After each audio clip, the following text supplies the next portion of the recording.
Hey, Milden friends, Tom here.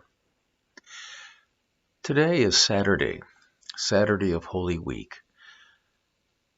This is a day that um, often is not really talked very much about. Holy Week has lots of activity, biblically speaking, from Palm Sunday through Easter. There's lots of passages that talk about things that happen, but Saturday seems to be bereft of all passages.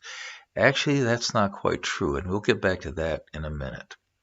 But by and large, Saturday is, as we tend to perceive it, the day that Jesus is in the tomb.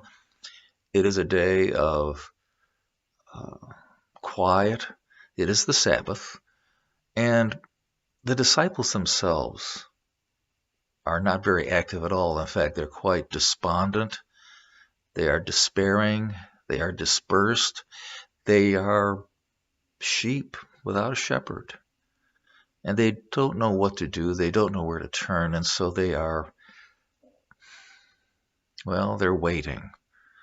Not sure what they're waiting for, but they are waiting. Now, we of the church resonate with that, and we see that the burial on Good Friday and the resurrection of Easter Sunday does have that intervening time. And so we, like the disciples, are waiting to see what happens next. But this is not to say that it was a day of total quiet. The one passage that refers to an activity on Saturday is in the end of Matthew, and I've included that in the email. It's a short passage, so let me share it with you now. It's Matthew 27, verses 62 through 66, and it says, "The next day, that is the day of preparation, the chief priests and the Pharisees gathered before Pilate and said, 'Sir, we remember what that impostor, Jesus, said while he was still alive, that after 3 days I will rise again.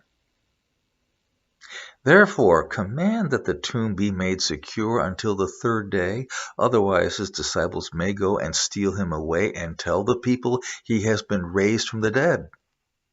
And the last deception could be worse than the first.'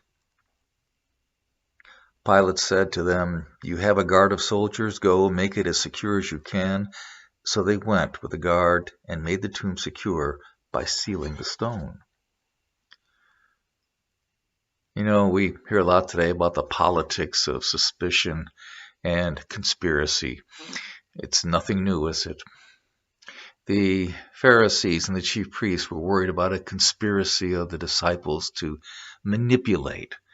Even though Jesus was truly dead, they would pretend that he was alive by stealing his body and then proclaiming to the people he's alive, and that somehow might translate into a political insurrection. That's what the chief priests and Pharisees were worried about, a rebellion of the people. They were worried, and so they were active trying to make sure that the word did not get out that Jesus was alive. They wanted to make sure that the disciples had no chance of carrying out any kind of mission like that. There's another kind of activity, too, that may have been happening that day. And it's not from the disciples, and it's not from the Pharisees and the chief priests. It's actually from Jesus himself.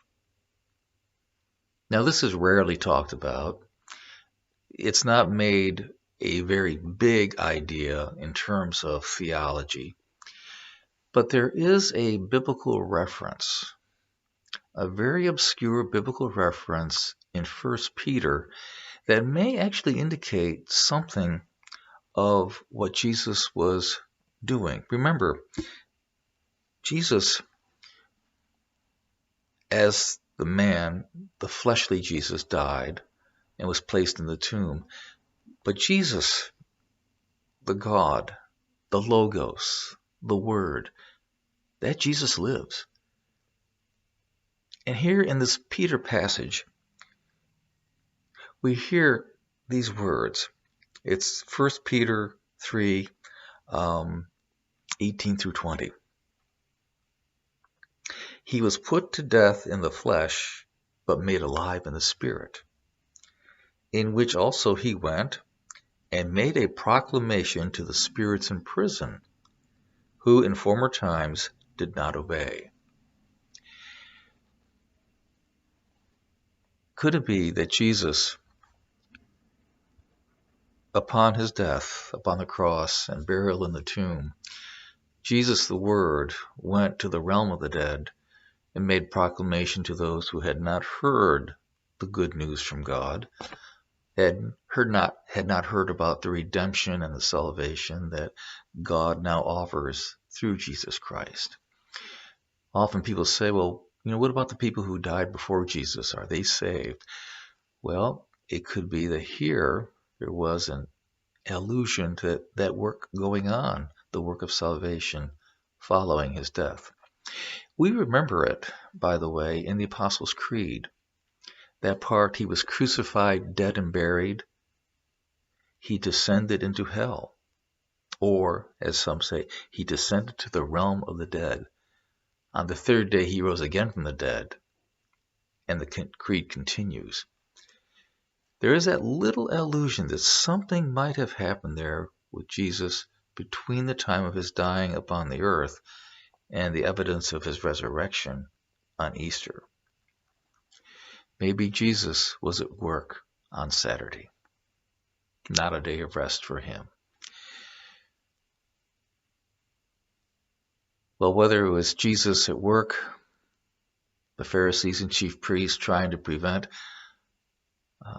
a conspiracy from being implemented, or whether it was disciples waiting to see what happens next, this is Saturday of Holy Week, an interim time, an intervening moment. You and I, we're in Saturday. We're in between Good Friday and Easter. We feel the despair of yesterday's tragedy, and we anticipate the joy of tomorrow's miracle. And so we wait and wait for God to do what God does best, to bring us hope, affirmation, good news, and new life.